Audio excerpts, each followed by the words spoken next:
Hey everyone, my name is Benita G. I'm the host of the Education Concierge Podcast, but you knew that. We are in season 10. We are talking about legacy and progress because that's what I am. But look, for real, it's not about me, it's about you. So, you know what we have? We have our cup. Oh, don't worry about that P. That's just the name of the place I live in. No, don't worry about that.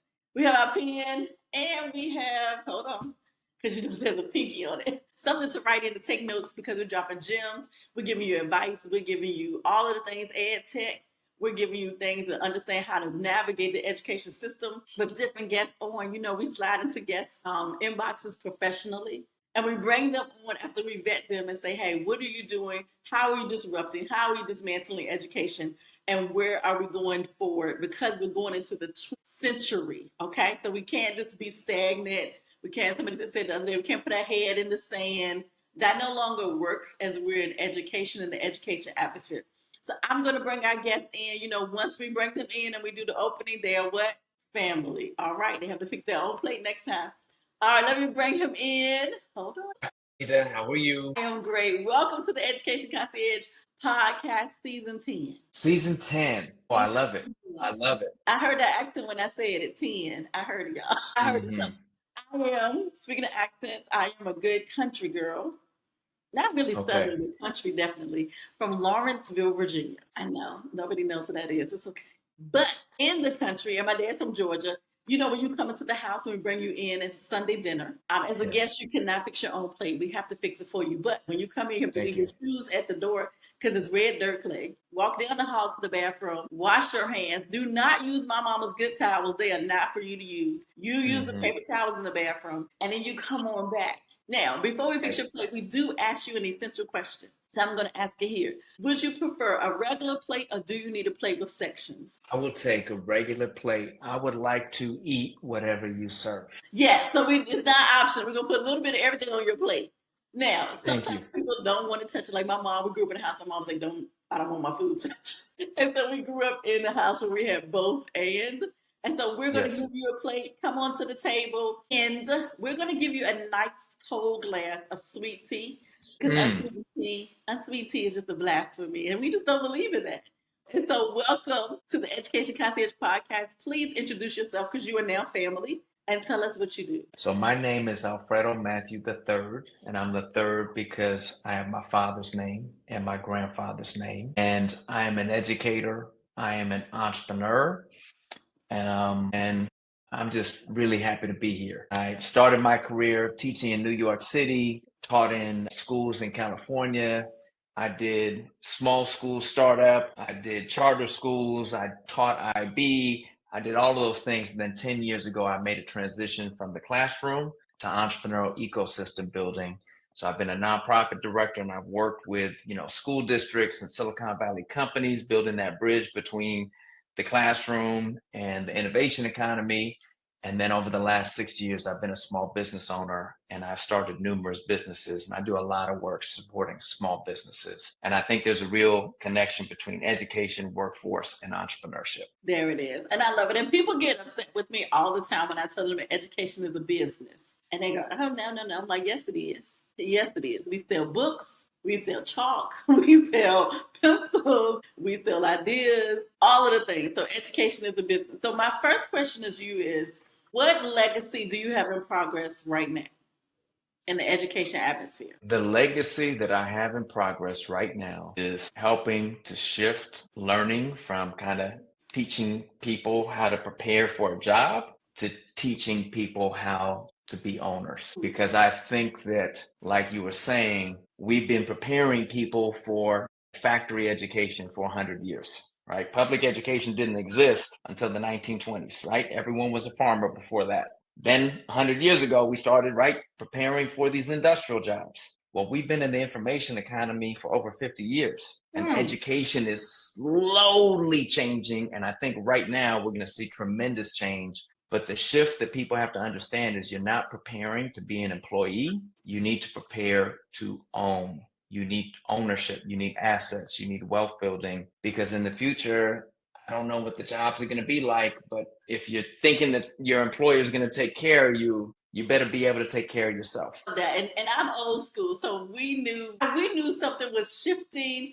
I don't remember what year it is, but the year the government shut down. 2000, y'all don't, I can't even call it. Well, we had the Great Recession in 2008, 2008, 9. Is that when the That federal was, government? well, that was when we kind of hit this like new rocky Yes, thing. And we've been on a 15-year trajectory, right? Since that 2008 to 2010 period, like something really shifted. really shifted. And if you weren't paying attention, most of us were paying attention.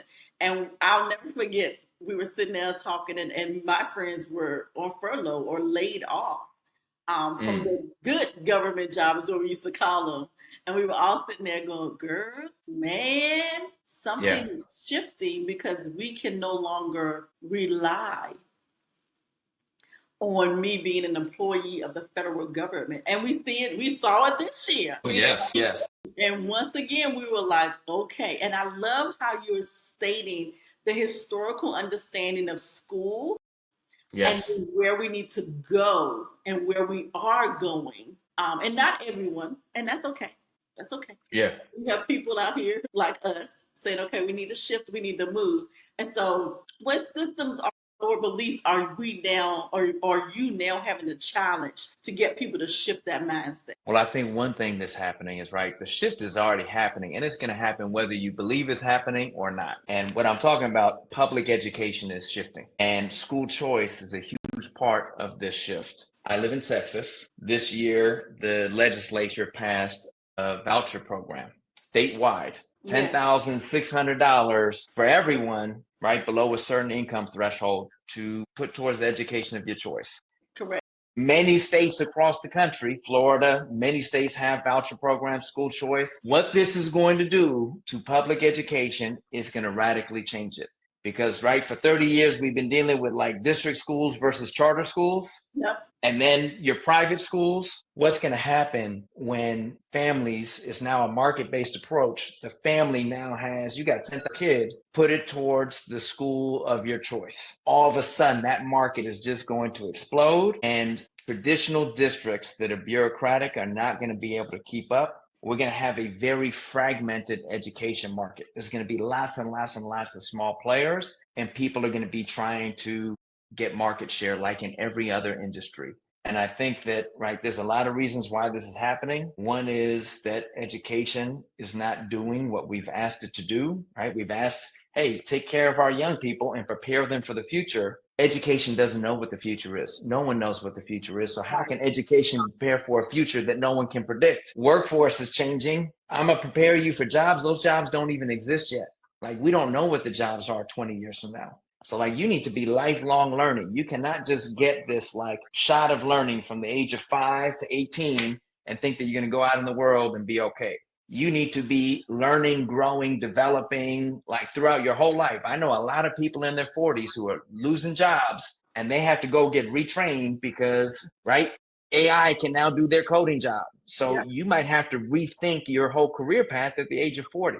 So schools are having a hard time keeping up, and we're spending a lot of money on education, but we're not necessarily seeing the return, and we're certainly not seeing the economic mobility. I went into education because I said, I believe in education, right? That's education is how you make it, right?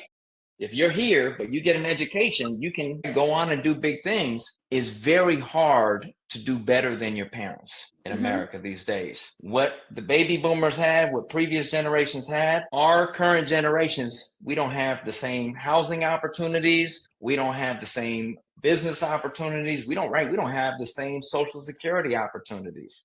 So the world is changing very quickly. Education not changing fast enough. And so politically, people are like, let's kind of blow up this system and let's see what happens. I don't think that there's a real plan, but I think that we are dismantling systems. And those of you who listen to me, you already know. I've already said this so many times. Look, it's no longer us versus them. It's an open market. And we know, like, when I lived in Miami, the school down the street from me is a private school. Even if you gave me $10,000, my kids still would not be able to, we would not be able to afford that school. Yeah. And that's okay. But I have friends, I have colleagues, I know people who are opening micro schools who are just as important, who are just as fabulous, or there is a private school that is just as wonderful that is $7,000. And then I after school care, and I still have enough left over where I don't have to come out of my pocket, and my child is safe, my child is being taught. And then the second part of that, I love what you said, is that we're behind the eight ball. I've been telling y'all, education is the last thing, the last entity out there that we're supposed to be in front of the eight ball, releasing the children ready. And we're behind the eight ball, releasing children who aren't ready for anything. Whether you're trying to work for me or start your own business, you're not ready. Because we need critical thinking. We need understanding finances. We need understanding the use of AI. We need soft skills to come back. And so all of those things, when we have, I love how you said it, we've asked you. We have begged you. I was so glad. I was like, oh, COVID came and it opened up the doors of heaven. Yeah. We're going to pour out these blessings. And as soon as I got ready to get in line, they closed the door. My students during COVID said, we like this online learning. Okay, so we should only go to school 2 days a week. And they told me to my face, we're not going to come to school for your class because you do a good job of ELA online. We're going to come to school for maybe band, lab for science, and math. And I looked at them and said, what? They're like, yeah, that's the only reason we need to come back into the building. Everything else can be online. There's a lot that can be online, but I don't want a whole generation growing up just doing this. Like, we got a problem when young people are more comfortable doing this than doing this. And young people need real world projects. Young people need to socialize. Young people need to be in a safe environment where they can learn and grow. And young people also need to be around more than just other young people. When you go out into the world, your job is just not you and 50 other 22-year-olds and you all move around. 22-year-olds just stay together as a group and you go from project. No. You got to deal with boomers. You got to deal with people from other countries and other cultures. You got to deal with people you like, people you don't like. You're going to have to be self-motivated. You got to make your own time. You got to figure out what you want to do. If this is not the right place for you, no one's forcing you to take this job. Leave, go figure it out, right? What is your gift? What is your purpose? School is mandatory. That's not really fun to do mandatory things. Life is not mandatory. Everything you do is your choice and is your responsibility.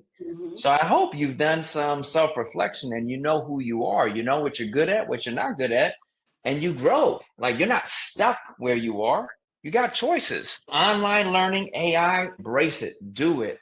But young people also need just like loving, caring relationships beyond your family. And I love the micro school idea. I love school without walls. I love right. When I was a teacher in New York City, we could get on the subways for free. I was going everywhere with my young people.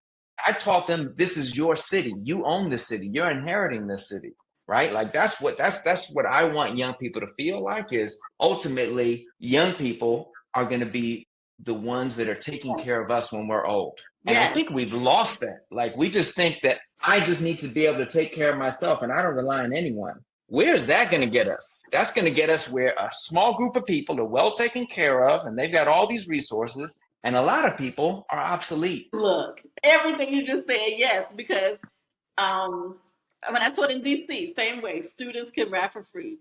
And we learned how to take the bus to the metro and the metro to downtown. And we went to every museum we could get in, which was all of them for free. Amazing.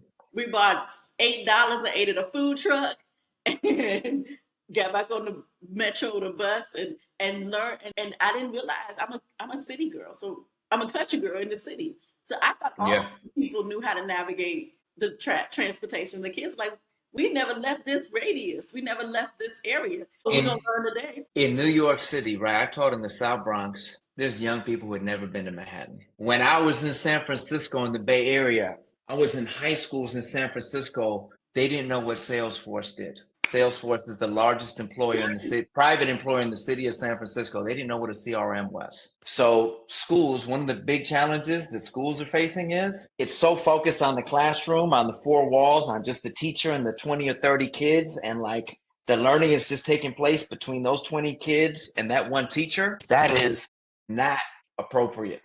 Not at all. Not at all. Like we're not taking advantage of the tremendous opportunities that we have with technology and just with like our cosmopolitan multicultural, like what we live in. This is an amazing place if you know how to navigate it. Here we go. So now what you're doing now, How does it serve families, students, or communities in this new way? Well, what I've been doing I made my transition from the classroom and I got into entrepreneurial ecosystem building, which is basically building the connection between schools, community colleges, small businesses, cities, economic development, banks, lenders, right? Because there's a whole ecosystem that helps local economies grow. And I think the key to all of our prosperity is that we build local economic engines. America is great at building giant economic engines, right? We're the wealthiest country in the world. We got 25% of all the world's resources. Silicon Valley is Wall Street, right? Bang, huge. We're not very good at helping Memphis, Tennessee, at helping Jackson, Mississippi, at helping, right, Granbury, Texas. Like, we're not very good at creating local economies, but local economies are where people live. Yes. And I want to have business owners, small business owners, grow and create profitable businesses. There's 33 million business owners in the United States. 28 million of those business owners are business of one, sole proprietor. That's one person trying to do it all, probably making less than $250,000 a year. And I mean $250K in revenue, not in profit, in revenue. All of these small business owners, you're basically self-employed, right? Because you're a business of one. If you don't work, the business doesn't make any money. And that's where the majority of business owners are stuck. You need to make over 500K in order to hire employees, right? You hit over 1 million and now you have like an actual real vibrant business where there's potential. And then there's another layer after that. Like you have to get over 5 million to get to this place where you're doing this. And what I'm focused on is how do we help small business owners, businesses of one, come together as a group and operate as a larger enterprise? Because I do not believe that a business of one can really compete for contracts and for capital. You cannot grow your business if you don't have access to recurring revenue. You need contracts. And no one is going to give a very, very small business of one person a significant contract. If you want 6-figure contracts, you need to be larger than a business of one. And if you want access to capital, either debt investment or equity investment, you need to, right, have ongoing revenue. You need to have a larger track record. So I think businesses are too small, but I love small businesses because I love the individual business owner. And so I work with a lot of adults. I work with people in their 30s and their 40s and 50s. How do we come together in a fragmented sector? And how do we work together as a group and compete? Because that is the biggest opportunity I see is everyone should be learning about entrepreneurship. Everyone should be learning about business ownership. Everyone should be learning the difference between wages and assets. A wage is your income. That's hand to mouth. Whatever your wage is, you're going to spend. Whatever you grow, right? Because I've lived on $50,000 a year and I've lived on $150,000 a year. I don't know where the money goes, but whatever you are paid, your lifestyle grows into that thing. But an asset that's something that is your capital that is working for you and growing. And not enough people are learning about assets as opposed to income and how to grow assets. Come on. But that's a whole nother podcast. So be ready to come back on. Because one of the things being a solopreneur and also being an entrepreneur, which means I'm coming out of education into entrepreneurship, is we always have this discussion about our business mindset. And I always have to remind other teachers and remind other people who are coming into entrepreneurship, you're a businesswoman now. You're a businessman now. You're a businessman now. And we have to shift our thinking because one of the biggest things, the problem is, I said, we'll do stuff for free real quick and have no money to pay our bills. Yes. We give it away. I myself, you know how many people I mentor, how many people that just ask me for tidbits and I'm very generous with my time because I'm a teacher. All I'm doing, I'm teaching. I'm just teaching entrepreneurs now, or I'm teaching adults now. And all I'm doing is I did not know about wealth building. I did not know about these different stages. So I go and I learn it and then I teach it. That's all I want to do. There it is. I love that. All right. So here we go. I would like for you to name one challenge that you faced and how you pushed through it with creativity, care, or courage. One challenge that I've faced is hitting my ceiling. I've hit my ceiling multiple times throughout my life. I hit my ceiling as a classroom teacher. I taught New York City, South Bronx. I taught Pasadena. I taught Oakland, 3 different cities, 14 years, but I hit my ceiling. I was not becoming a better teacher. I had kind of plateaued, and I definitely wasn't getting any more money. And I said, I need to transition. And it was a hard transition, but I had to get into entrepreneurial. I had to, at the age of 40, I basically started a new career. I left my pension. I left all that thing. I left bank, started off from scratch. Best decision I ever made, because I realized that the skills that I had were transferable. And I realized I love business development. I love strategic partnerships. I could build a relationship with teachers, principals, janitors, secretaries, and I could build a relationship with CEOs and corporate social responsibility leaders and, business. So I could build a relationship with PayPal, Salesforce, Cisco, or OUSD, Eastside Union School District, and I could be a bridge between worlds. Right. So you hit a ceiling. That does not mean that that's all you're ever going to be. That means that you got to go through the hard part of learning and developing yourself. And each one of these transitions, you can transition laterally, you can transition down, or you can transition up. For the last 12 years, I've been transitioning up. I hit a ceiling, and then I transitioned up into being a nonprofit leader. I hit a ceiling in my nonprofit world because I said, these Silicon Valley companies, they're not going to hire locally. PayPal, Cisco, Salesforce, they don't really care about the local school district. That's why no one at SWSD knows what Salesforce does, because they're hiring globally. They're not hiring from the local high school talent pool. They're hiring from all over the world. Well, I want to figure out local economies and small business ecosystems, because that's what young people can actually access. And so I transitioned up. I became a small business owner. I got my own contracts. I was doing it by myself. I was a solopreneur. I hit my own ceiling. Then I got an opportunity in Oakland to create what became ESO Ventures. I didn't do it by myself. I found business partners and I leveled up. And we closed $22 million in contracts over 21, 22. And we created, a large, small business. Hit my ceiling there. Now I'm leveling up to the next thing, because I know that the leadership is the lid. John Maxwell, a leadership coach, talks about this. You can only grow as large as your leadership. And your leadership will never have a lid as long as you're open to change. You got to be open-minded. You got to take feedback. You got to go through the pain of self-reflection to realize, I don't know how to grow a business beyond $3 million. How do I get it to $5 million? Who do I need to surround myself with? What kind of books do I need to read? What kind of podcasts do I need to listen to, right? How do I grow beyond where I currently am?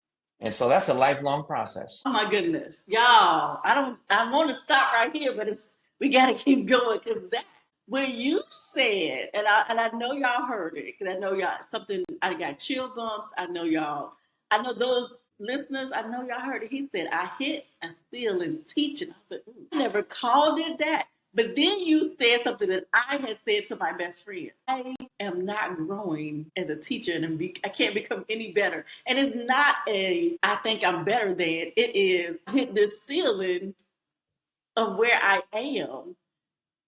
And so now let me train the next group. And so and I'm like you. I was like, okay, I'm here. I'm in my 40s. I'm done. There's nothing else I can do. Let me move. Yeah. And train the next group. And while you were talking, I was like, okay, transferable skills are real. Yes. You need to know what they are. And you won't know until you grow and you read and you listen to a podcast and you get somebody to analyze your stuff. And those of you who are like me, who've had a resume from the 1900s, and so you get somebody to redo your resume and you look at it and you go, oh yeah, that is me. I was doing all of those things as a classroom teacher, but now as a businesswoman, yes, they transfer. I think being a classroom teacher was way harder than being a business owner. Oh, yeah. I'm sorry. Like doing 6th grade special education when I had no special education training, that took way more courage. Courage, like being consistent there every day, being prepared, way harder than what I'm doing now. It's different, but I know that I already did the hardest thing I was ever going to do in my life. And that was my 14 years of teaching. That was my preparation, because no one ever patted me on the back.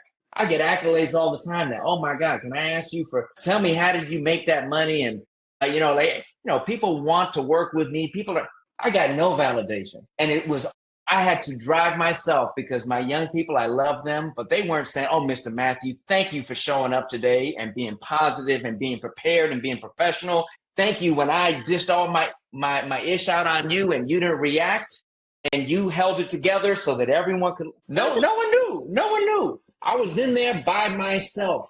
No one knew what I did for 14 years. That made me hard as steel. Y'all.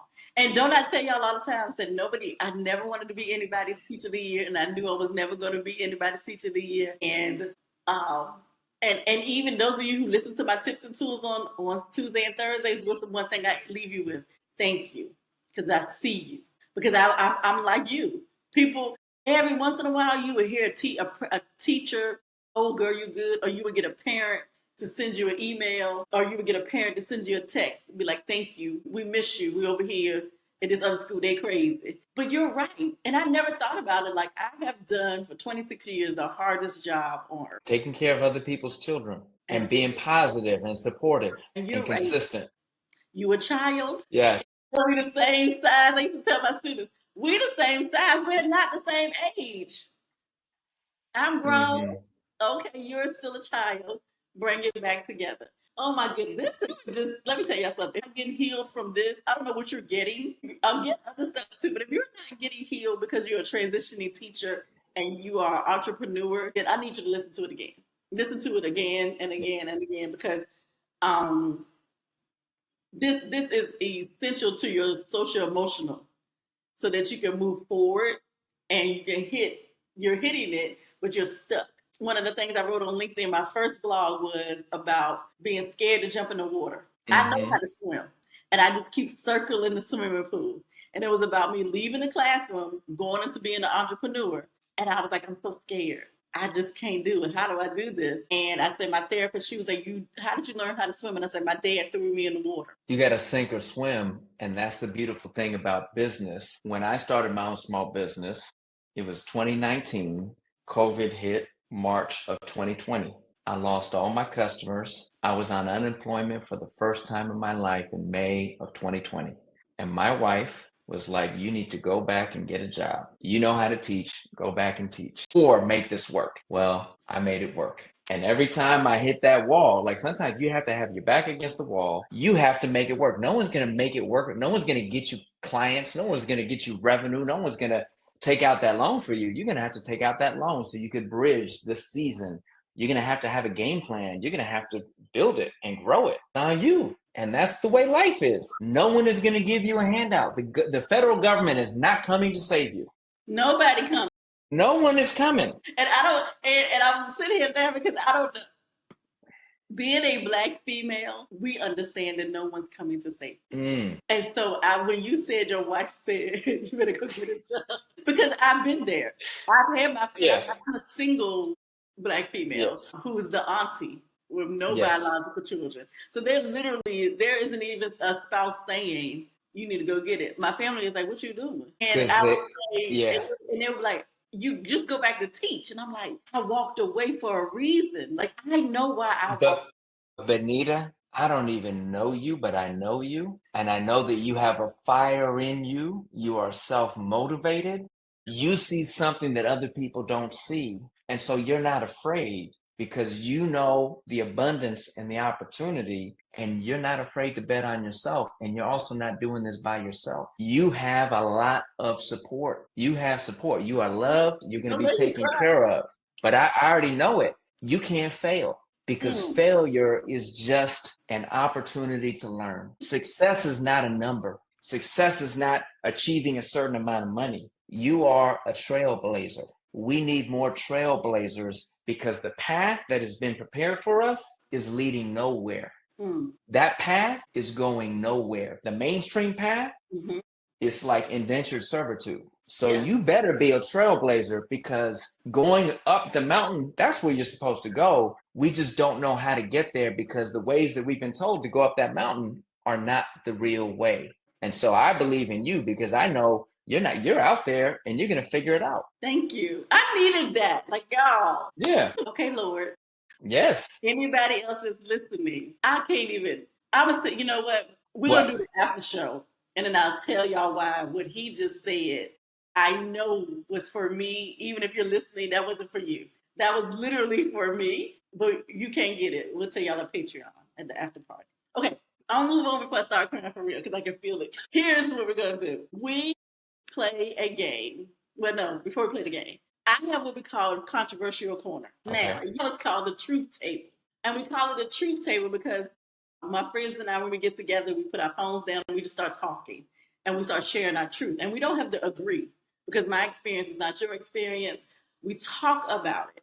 And we may have some likenesses, we may not. We may see eye to eye, we may not. But here's something that we spoke about it earlier, and it's been the controversy of the new school year. I feel like every school year it is. And I would like to get your take on it because your take is yours, especially being an entrepreneur and you've seen all sides and angles of students in school and the workforce. What are we doing, or are we hindering or helping, or is it still up in the air when we're taking phones from students? So my daughter is in the 7th grade, and Texas has a no school policy, no phone policy statewide.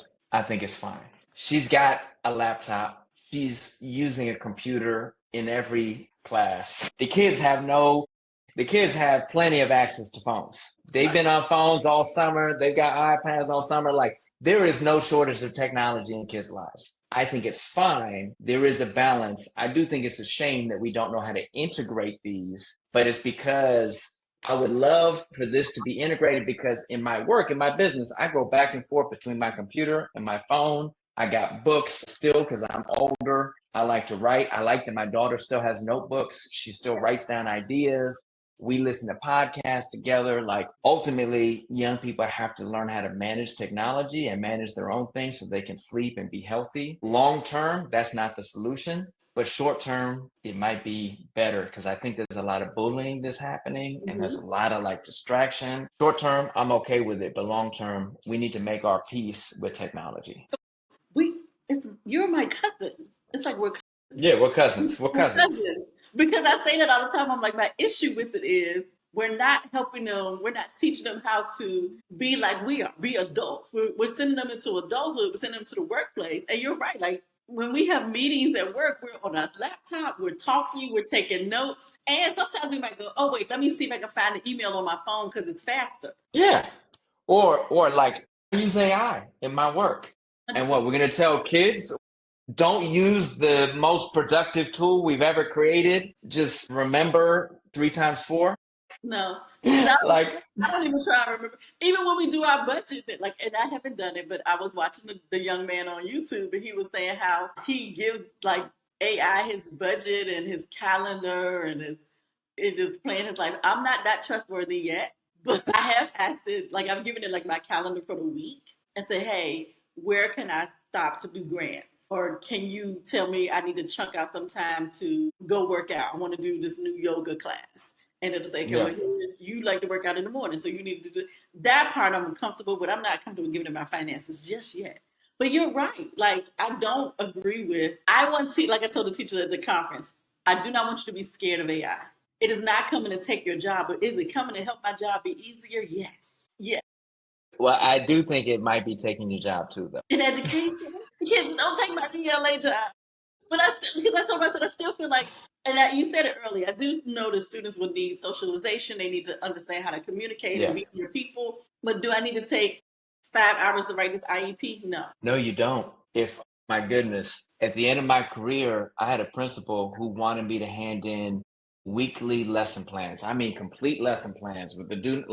And after I had taught for 12 years, and then, oh my God, you want me to do this? If I had AI, it would have been done. I used to spend hours on the weekends doing that, when I know that what I'm teaching, I never taught the same lesson 5 times in a row, because I make adjustments as the day goes on. I start with this do now. The students react a certain way I'm going to pivot that do now, right? The lesson is going to change. My Monday to Wednesday, I can't plan.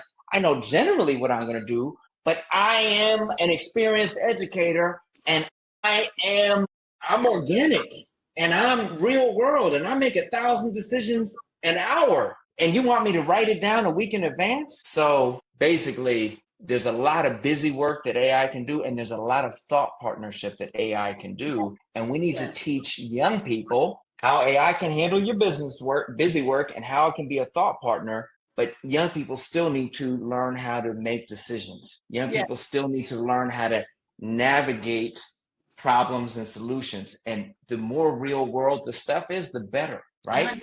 100%. Go out and go figure out how to reduce carbon dioxide in your city. Go figure out how to reduce homelessness in your city. Go figure out how to, help elderly community, right? Like how to reduce teen suicide, right? Like how do we create things? How do young people become problem solvers? And then go figure out how to create a business. How do you go generate revenue? Create a business with your peers and figure out how to manage. I'm gonna give you $1,000, $100. Go turn that $100 into $200. Yes. A million things you could do. I love it. That's all I have to say. Okay, here's the fun part. Let me get to it. It's called rapid fire reframe. So I'm going to say this or that, or you're going to have to complete a sentence. It's the education show. So if your answer is both, we take it. If you're like, Benita, it's going to be this one for this one and this one for that one, we accept that also. Okay. That is fine. All right, here we go. Let me get started. Curriculum or culture? Culture. One thing you would delete from traditional school day? The bell. Most overused education buzzword? Or curriculum. Start with strategy or start with heart? Always. Your most meaningful mistake you've made? I overreacted to young people too many times. What would your 15-year-old self say about what you do today? I'm proud of you. One myth about education that needs to go away forever? That education is for the kids. It's for the adults, including the parents. Okay, I gotta focus. Test scores or testimonials? Testimonials. Textbooks or TikTok tutorials? Unfortunately, TikTok tutorials. Fill in the blank. The future of education is? Self-determination. Thank you. That was so much fun with you. Oh my God, I love it. So this is how we get ready to end the show. You drop your links, your IG handles, your website, any events, books, programs, conferences. How do we get in contact with you? And then we're going to do our final out. Well, you can find me on LinkedIn, Alfredo Matthew III. That's my main social media platform. I have a personal website, alfredomatthew.com. You can learn about the different businesses I'm involved with, ESO Ventures, SPCC1, Working World LLC. I do speaking, I do workshops, I do consulting, and I'm going to be at a conference, speaking at a conference, October 13th, 14th in Atlanta, Georgia. Green the Church, about business ownership, workforce development, and the green economy with Black churches. And I've never been to Atlanta before, but it was with Ambrose Carroll, the CEO of Green the Church. He invited me, and I'm very excited. So if that is part of your world or your community, look forward to seeing you there. And I'm just really appreciative of you, Benita, for everything that you do, because I can tell that it is a lot. And you bring a lot of heart and a lot of energy to everything you do. So thank you for having me. Thank you. So here we go. This is how we end. I'm a good old country girl because y'all know that I went to Little Shallow Baptist Church on Otter Dam Road in Jerry, Virginia. You have no idea what it is. That's okay. But my pastor was Reverend Jacob Turner Jr., who has passed away, but you better not never say nothing bad about my pastor. Okay. Doors of the church are open. You are the guest pastor. You do not, it's not your job to bring anybody to the Lord. I already did that. They there. Your job as the guest pastor is always to give us some encouragement for the rest of the week. It can be a poem, it can be a scripture, it can be a quote. You can sing. If you want to, you can dance, but you got to rearrange the room. But give us some encouragement so that we can continue on for the rest of the week. I will just say, you are a light in the world. That light, you don't have to worry about that light. That light is shining. Your job is to reflect that light. You are a light in your children's lives. You're a light in your family's lives. And it is really your decision if you want to accept it, right? You're loved. You don't have to do anything to be loved. You are loved, and your job is to love other people. Your job is not to be selfish. Your job is not to hoard. Your job is not to be scared. You got to get rid of that scarcity mindset. You've got to embrace abundance, embrace the opportunity, because this world is full of opportunity, and yet the machine is trying to make you scared. It's trying to make you think that you're small and that you're not worth anything. And that is the exact opposite of the truth. You have everything that you need. So go out and be proud, right? Be courageous, because even if you're David, all you need is a little slingshot and you can slay that Goliath. And with that, family, thank you so much for joining us. Thank you so much for taking time away from your family, your job, your career, and your day for being on Michelle Obama's internet over here. Thank you so much for being a guest of season 10 of the Education Concierge Podcast. Family, you know what to do. Subscribe, share, and support not just myself, but Alfredo. Go hire him, research, buy whatever he's selling, because last year's prices are not this year's prices, okay? We're going to support. I'll see y'all later. All right. Take care. Bye-bye.